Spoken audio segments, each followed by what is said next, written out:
So I missed the England game last night. How did Ben White get on?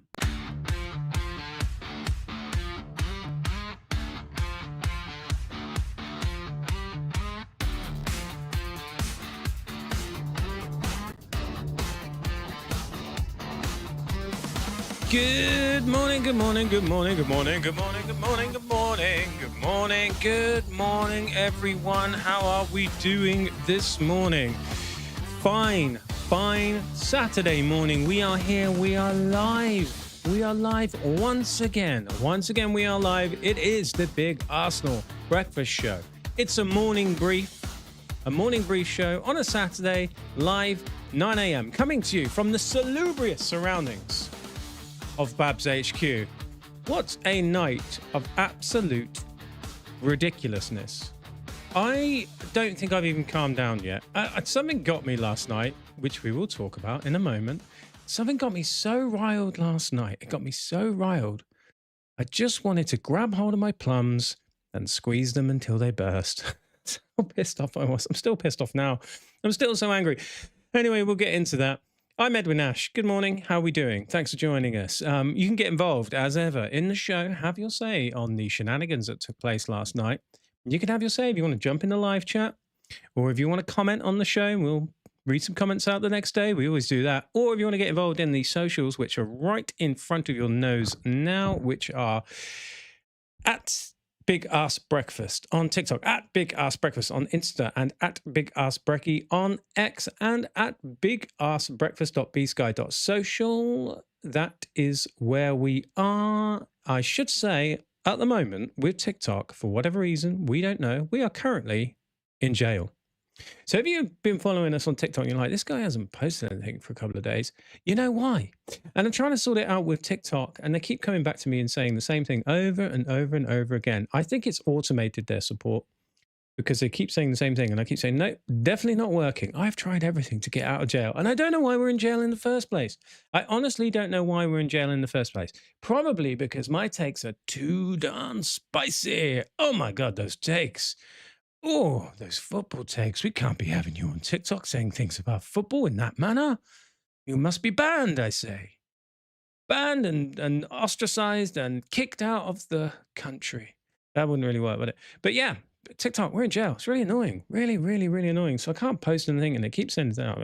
You know, another thing to be annoyed about this morning. So on the show today, I wonder what we're going to talk about. Ben White.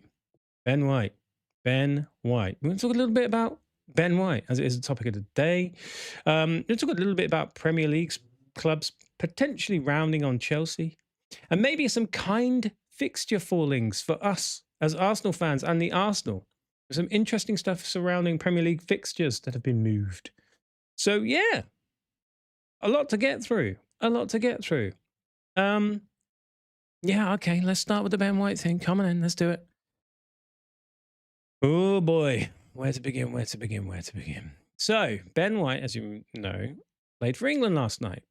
He came on in the 69th minute and he was booed. He then scored in the 81st minute and he was sort of booed and celebrated. And then he conceded a penalty in the 93rd minute, which I think is a harsh penalty. It was soft, wasn't it? I think we'll all agree it was very, very, very soft. But, you know, that's the way it goes. But really, the booing thing was the theme of the evening, and were they saying boo or booen? I was saying booen. So let's recap the issue. So God, again, we've been doing this all week pretty much, but it's just another story that won't die, and I can't think why. The booing thing, right? So Ben White, back in Qatar 2022, left the squad. He left the squad because he had a falling out with Steve Holland. It was widely reported at the time that Steve Holland tried to mock him or did some pretty awkward stuff in front of him, to him, and in front of the other England players. There's some other rumours around that whole thing, which I won't go into, but what's been widely reported is that basically Steve Holland called out Ben White for his attitude or his statement that he said he didn't watch football in his spare time, which he's well within his rights to do. So there was an awkward moment. Things were said. Ben White decided to leave, and that was the end of that, right? Gareth Southgate then later offered an olive branch. I posit because he knew that Steve Holland had stepped outside of his remit. And Ben White politely declined and said, "No, I'm okay, thank you very much," and opted not to be available for England, despite Gareth Southgate approaching the club and saying, "Look, would you like to come back?" and all that sort of stuff. So Gareth Southgate even knows, really, that there's a bit of a fuck up and we'd like to solve this issue. But Ben White, within his rights to say, "No, I won't play for that regime again," right? So that was the end of that. Now, the story died on its ass. Really, Ben White gets called up again, and the media decide to go, let's rehash this old shit, put it to the front, bring it to the fore, and see what kind of rage bait and clicks we can get out of it. Essentially. Now, on the Ben White thing, like, I would ask you this, right? I'd ask you this. Let's say you are a Michelin star chef. You work in one of the finest restaurants in the world, producing some of the finest culinary experiences and tastes that you can have. But as a boy, when you were younger, you wanted to work for McDonald's. It was a lifelong dream because you're a boy and you want to work for McDonald's. And then one day you get the opportunity, despite being a Michelin star chef, you get a chance to work for McDonald's and fulfill your childhood dream. Yeah? You're working for McDonald's and you think, oh, this is sweet. I don't need the money for this job. I don't need the money for this job. It's just the thing I want to fulfill in my lifetime. Because when I was a kid, I loved McDonald's. So you turn up in your part-time job at McDonald's, you start flipping some burgers, and then some fat twat comes up to you, some sort of boss-like figure, and starts having a go at you, going, "Oh, I hear you're a Michelin star chef. I hear you don't like eating dirty food. What's that all about?" And tries to embarrass you in front of all the staff. And the worst bit is, it's not even Ronald McDonald's that's giving you the bollocking. It's the Hamburglar. You're taking shit from the Hamburglar. And you think to yourself, do you know what? I don't need this. I don't need this job. I've already got my job as a Michelin star chef. I'm going to quit. Right? Now, the reason why I say this is if you went to a job that you didn't need the money for and someone started trying to bollock you in front of all the staff, would you stay and stick it out? You would not. I know I wouldn't. The only reason why I'd take shit from my boss is because I have to, right? That's the only reason why I do it. So I don't understand the hysteria around this. But Jason Butthurt and Henry Winter really got upset about it and started riling up the fan base and creating new stories about it, about things that don't really matter anymore and widely regarded as forgive and forget, and who really gives a shit. The only question surrounding Ben White, which would have been the relevant one, the only question is, can he actually play? Is he what he was 2 years ago? The answer to that can easily be discussed. Arsenal fans will even tell you he's not where he was 2 years ago, when he was, I would say, in the top two right backs, certainly in the Premier League, and if not, in the top five in the world. He was an awesome right back, and we hope, as Arsenal fans, he gets back to that level again.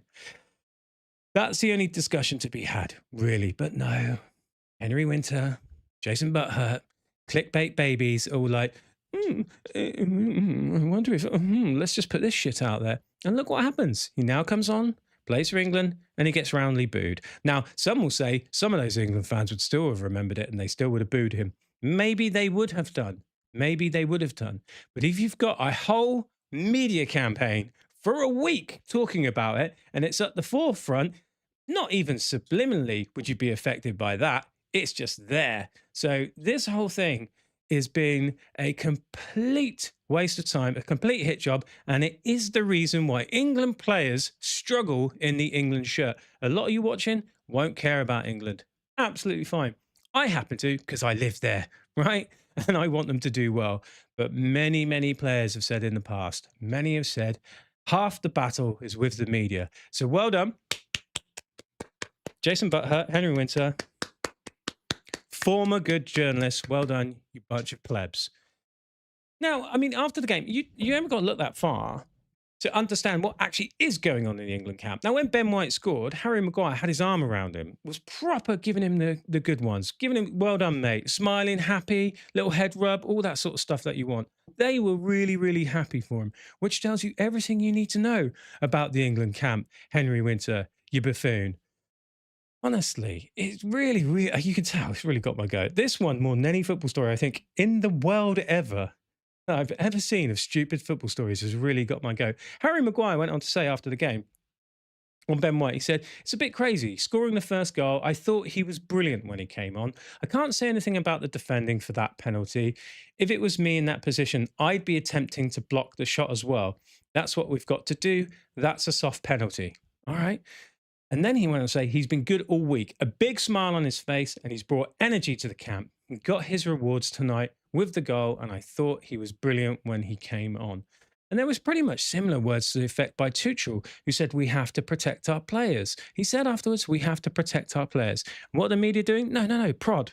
Prod, more. Give us more. Please, sir, we've got a dying medium. We don't know how to sell papers anymore. It's just extraordinary. Just extraordinary. Good morning to G-Dog, who's in the chat. What's up? Just remember to join. Hey, G-Dog, at least you did, my buddy. At least you did. Well done for joining. 9 a.m. This guy's dedicated, man. G-Dog, you're a good guy. Good morning to you, sir. How you getting on? You've just missed me going absolutely losing my shit about the Ben White thing. Don't know if you saw it, mate, but you really got my goat. Really got my goat. You can always rewatch it later if you missed it. Or there's always the podcast for those of you that are joining us late. But yeah, thanks for joining us, man. G-Dog said, glorious that Ben scored, wasn't it just? Wasn't it just? Slightly took the veneer off it with the penalty at the end. But do you know what? At least he had his moment, and I'm glad for that. Well, that was the bad news of the night. And then there was more bad news. It just doesn't get any better for Arsenal. Nonny, here he is. Nonny, pictured in a knee brace, hopefully precautionary. Subbed off on the 38th minute for a clash that wasn't really, there was nothing in the clash that was necessarily like malicious. We'll come to that in a minute because that game was not played in good spirits, I would argue. He was subbed off in the 38th minute. He was seen afterwards in a knee brace. And all you got to ask yourself is, why? Why? I mean, the whole game, I didn't even watch it all. I have to say, I was trying to, I'm going to let you peek behind the Wizard's curtain, not the Wizard's sleeve, mind. Last night, I was trying to put together a show about other things, right? It's an international week. There's not a lot going on. So you're looking around, you're trying to find what the stories are, make sure everyone's up to date. You want to know what's going on in the Arsenalverse. So I was looking around, I was putting some bits together, I had some ideas and things to do today. And I'd say within about 10 minutes of me having the whole thing planned out, all of this England shit happened, right? It's just completely changed the focus of the show, right? I'm not jealous. Never will be. I wouldn't sink so low. But I do feel for some of those that report on games where you've got a whole plan and then right at the last minute something happens, you go, tear that up. Tear that whole thing up. G-Dog says, he's been in the chat, he's jumped in, he says, never seen reffing that bad. Seemed bad, but that was unbelievable. Right, we're going to come to that because G-Dog, yes, very astutely points out about the refereeing. Now, even on my next note here, Agate, right? Agate should have been sent off for Uruguay. It doesn't matter, it's a friendly, right? It doesn't matter, it doesn't affect anything in the long term. Apart from the referee gave him 2 yellow cards and forgot to send him off. It's just such a clown show. It was an exploding clown car. The whole thing, the Ben White thing, the Nonny thing, the referee thing. I mean, who was the player? Foden. Now I hold no truck with Foden. I'm not a big fan of his. You know, as a player, he's struggling at the moment. He's not been great for England. Not been great for Man City of late, and there's reasons why all of these attackers are struggling. But I've got nothing against Foden. That's all I'm trying to say. Nothing against him. The guy nearly had his ankle broken by Barcelona's. Is it Araujo? Nearly broke his ankle. Went in studs up on a stonewall red card in a friendly. And if you go and watch the clip, this is not an exaggeration or hyperbole to say he could have actually broken Foden's leg. What the flying fucktards are we doing in these games? It's enough for, like, all fans now are just sat there basically going, pull our players out. Pull them out. I don't want Rice and Saka anywhere near that squad next week. Get them out. Pull them all out. What is the point? These are meaningless friendlies. I know the international managers need a chance to see their players. But right now, right this minute now, right in the running of a season, get rid of it. It is the dumbest time of the year to have any type of international football.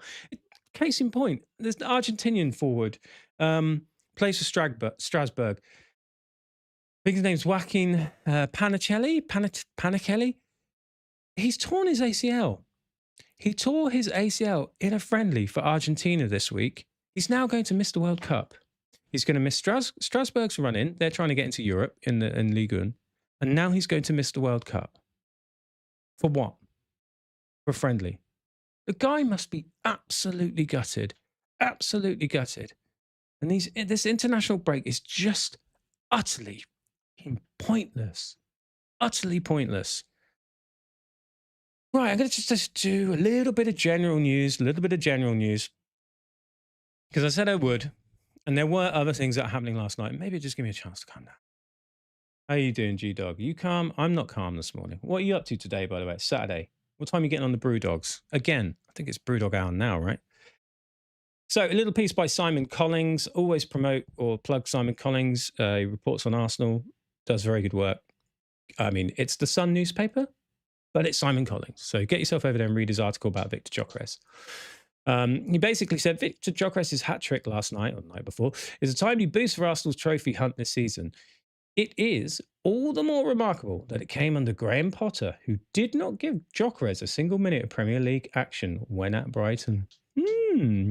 Graham Potter went on to say after the game, outside of the goals, because to score a hat-trick is one thing, overall his hold-up play and his defensive responsibility for the team was part of an incredible performance. Good stuff. Good stuff. Now,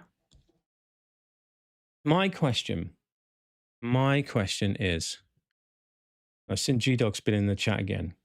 G-Dog, I'm going to come to that comment, a very important comment that you've just put in there. Just going to put it into the Big Arse Opinions section in about 2 minutes' time, because it's a very important comment. Stay with me. Right, so, with the Gyokeres thing, we talked about this a lot. It's been a lot said. I have an opinion. I have an idea. Hear me out. When you look at the way that Gyokeres played in Lisbon, I played the other night, he needs space, he needs to be got in early. If we do this low, slow, build-up play that Arsenal do, by the time you get the ball to him, he's somewhere around the edge of the penalty area, surrounded by loads of defenders. Can we not go a little bit old school? Let's put Saka left, and let's put Martinelli on the right, okay? And let us have some old school, non-inverted wingers that can get the ball in early. Get the ball in early, get to bylines, cut backs, and get him some shots. He needs to shoot. I said this on the show yesterday. Let's get him some shots like it's his 30th birthday. This is my idea. I'm the only one that's come up with this. No one else has thought of this. It's just my idea. Also, it could be terrible. But basically saying, let's stop inverting the wingers. Let's go back old school. Let's go really direct. Get him in. Get him in early. Get some crosses in. First time finishes. Pow. That's what we want to see. Pow. You know, that's what I'm after. That's what I'd like to see. Anyway, just an idea. Just an idea. Okay, other news around the world. I thought this was interesting. The Athletic are reporting that Nottingham Forest are considering launching a formal complaint to the Premier League over the punishment given out to Chelsea over undisclosed payments. Chelsea were fined, blah, blah, blah, blah, blah. It goes to say, many within football regarded the punishment as being lenient, with the West London club avoiding any sporting sanction. Now, it sounds like a hate campaign for Chelsea. But in the it's really more about principles. It's about the principle of the thing, isn't it? Because Everton are looking at doing the same, or they're inquiring about it. Everton and Nottingham Forest have been deducted points for far lesser crimes or egalities, or whatever you want to call them, right? I would understand if I was them, and Leicester City had the same thing. I would understand them being super pissed off about this. I know Chelsea reported on themselves. They came clean about their heist. Well done them. But by the precedent the Premier League had set with the punishments towards Nottingham Forest and Everton and Leicester, there is a complete contradiction of what's happened here. And why is there a contradiction? Does it have anything to do with the £10.75 million that they've paid? It just doesn't make sense. And the Premier League have made a rod for its own back. And there's been a lot of rumours, and I have to say rumours, only rumours, speculation about Manchester City and their points deduction coming up this week. Loads of numbers flying around. I think a lot of it's probably bullshit. Wouldn't pay any attention to it. But you do have to ask yourself, with what the Premier League have done with Chelsea, have they positioned themselves of any sort of strength or force or stability or making sense when they come to deal with the City thing? No, they haven't. And I have to say, I think they've really, really dropped a bollock on the Chelsea thing. It's not just an anti-Chelsea agenda. It's just literally, it's one thing for the smaller clubs, another thing for Chelsea and their buying power and monies. Fixtures. Don't know if you saw this yesterday. Fixtures. So, there's been some fixtures moved around, and basically, this is really interesting. Man City will not play a single Premier League away game this season at 3 p.m. on a Saturday. The latest round of TV picks has moved their trip to Everton to the Monday night, confirming that none of their away games in the league this season will take place in the traditional slot. I think that's quite big. I don't know how tangible that is, but I think it's quite big, right? If Man City are always playing away, almost always under the lights, I think their running got just a little bit ramped up a little bit. So their game on against Everton is now on Monday, the 4th of May. Monday, the 4th of May, which is bank holiday, I think, at 8 o'clock. Right, that's where their game is. Everton at Hill Dickinson Stadium, not the Hill Dickinson Stadium, at Hill Dickinson Stadium. 8 a.m., under the lights, boozed up Scousers, right? Arsenal's game against Fulham, the previous one, is on Saturday the 2nd. That's been moved from 3 o'clock to 5:30. And I think we go before Man City pretty much for the rest of the season. We're going ahead of them. So in that psychological battle, which people talk about all the time, the Nevilles, etc., there is an opportunity, if you believe in this sort of stuff, to put that pressure on City on multiple occasions whilst they're constantly going away to weird clubs at weird times. Not weird clubs, but, you know, weird fixtures. I wonder if that is an advantage. So that's your news. That's your news. Let's get to your big ass opinions. Way too dry.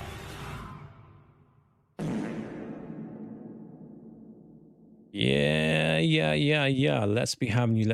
I did say, Giga Dog, I'd come to your very, very important point in the big ass opinions section. It is now the big ass opinions section. And now I'm going to come to your big ass, very important point.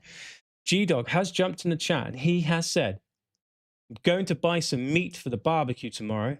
Going for lunch in Brighton. The Moses Itama fight. You have to forgive me, mate. I don't know anything about fighting. Or is that MMA or is it boxing? Everyone's going to be at the screens like, you idiot. What don't you know about Moses Itama? So he's going to be watching the fight tonight. Lovely. Going for lunch in Brighton. I haven't been to Brighton for ages. I love Brighton. I haven't been down the lanes for a while. But yeah, that sounds nice. And a barbecue. Loves a barbecue, does G-Dog. And is watching the fight tonight. Guys, forgive me. Is that MMA or is that boxing? Which one's that? Is it a good fight? Is it worth me tuning in to watch people beat each other up? Best new British young heavyweight boxer. Oh my God, he's a heavyweight and I don't even know. That tells you what I know about boxing, G-Dog. I used to love it. I used to love it. I used to watch the big stuff, you know. I remember staying up until it was about 4 o'clock in the morning to watch Frank Bruno get battered by Mike Tyson in about 5 minutes, which we were all grateful for because we stood up all night playing a game called Atmospheres. Anyone remember that? Probably not. And we were absolutely knackered. We got, just Frank, give up. And then bam, done. I think that's the last fight I watched was that David Hay one. It's David Hay? The one where he said he had his toe was hurting. He fought one of the you know, give up, Eddie. I don't know boxing, but I hope it's a good fight, mate, and I hope you enjoy it. Best British young heavyweight boxer. I'll check him out. I promise I will, actually. I will check him out. I've got no problems with boxing. When I watch it, sometimes I think, yeah, bloody good. Wouldn't want to get in a ring like that myself, but there we go. Right, big ass opinions. Average Gaming -P4S. He's been in contact with us again. He's talking about how we get the attack going. He's a regular contributor to the show on YouTube. He jumps in the YouTube comments, which you can do as well.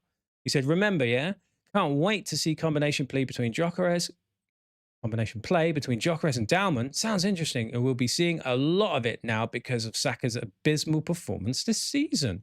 By the way, Anthony Gordon is outperforming him. Well, I checked this, and I don't know what metrics you're using, Average Gaming -P4S, and I appreciate you getting in contact. And this is not to start an argument, but I think on the metrics, Saka has 6 goals this season with 3 assists. Not good numbers. Anthony Gordon has 6 goals this season and 2 assists. This is in the Premier League. Also not good numbers. If we're thinking that Anthony Gordon's playing better than Saka, I would say we're not looking at the right numbers. There could be some other metrics that I'm missing there. And I would say check out Art de Roche's piece in The Athletic, which came out yesterday about Saka's form and how things have changed for him this season, specifically with how he's being tripled up on now. Triangles around Saka. That's how they're isolating him. It's very, very interesting. Art de Roche, Google it. If I remember, I'll put it in the show notes. But yeah, check that out. Thank you, Average Gaming PS4.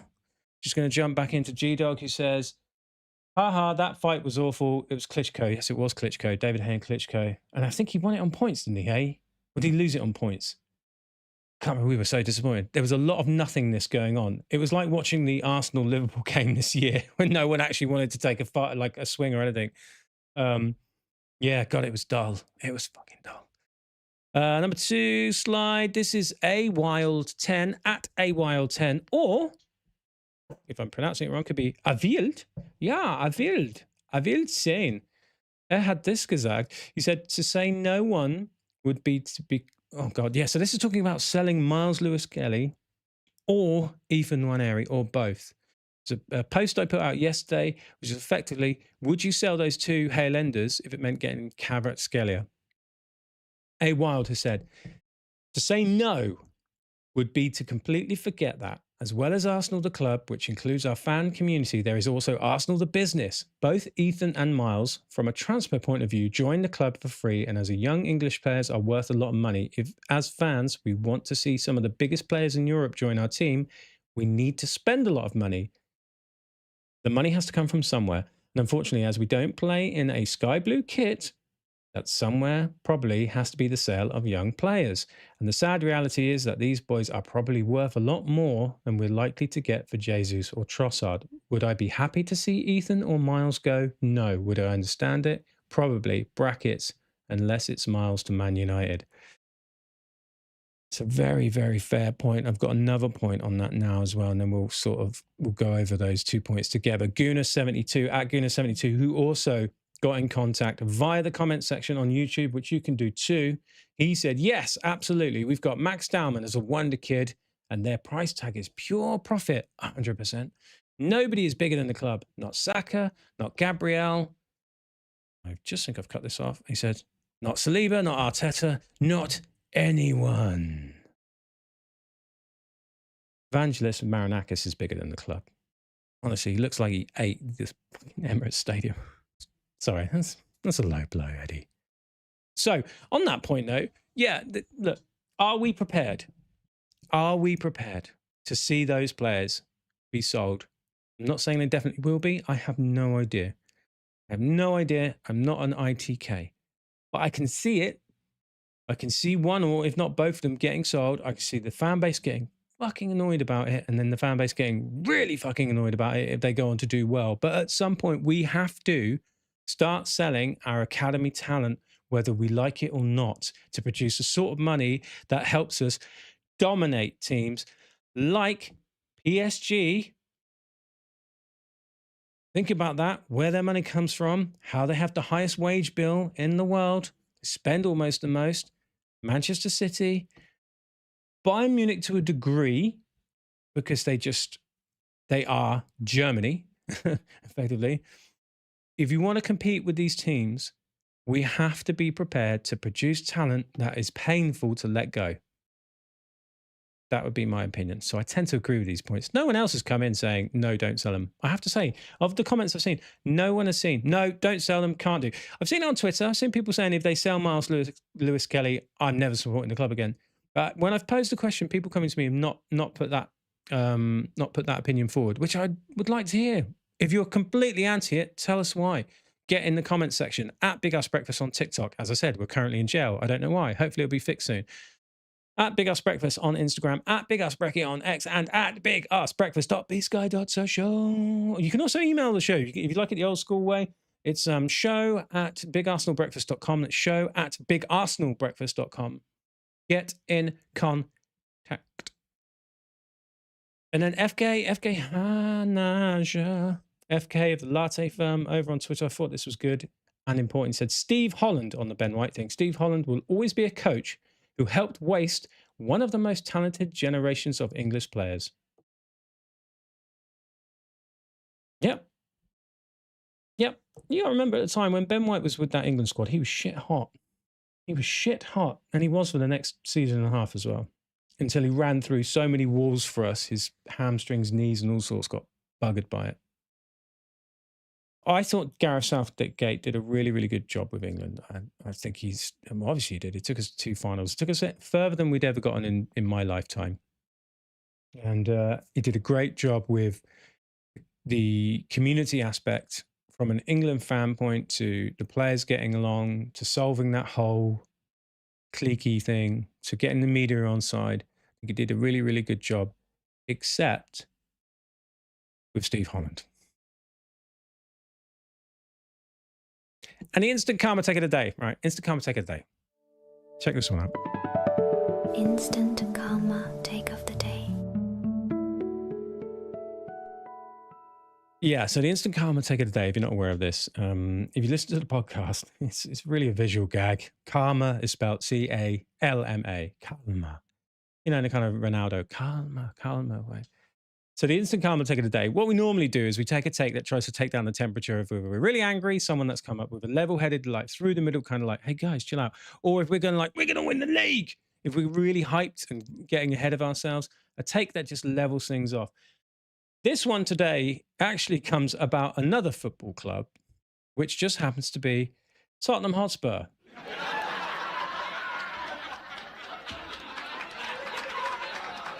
Yeah, why did I choose this?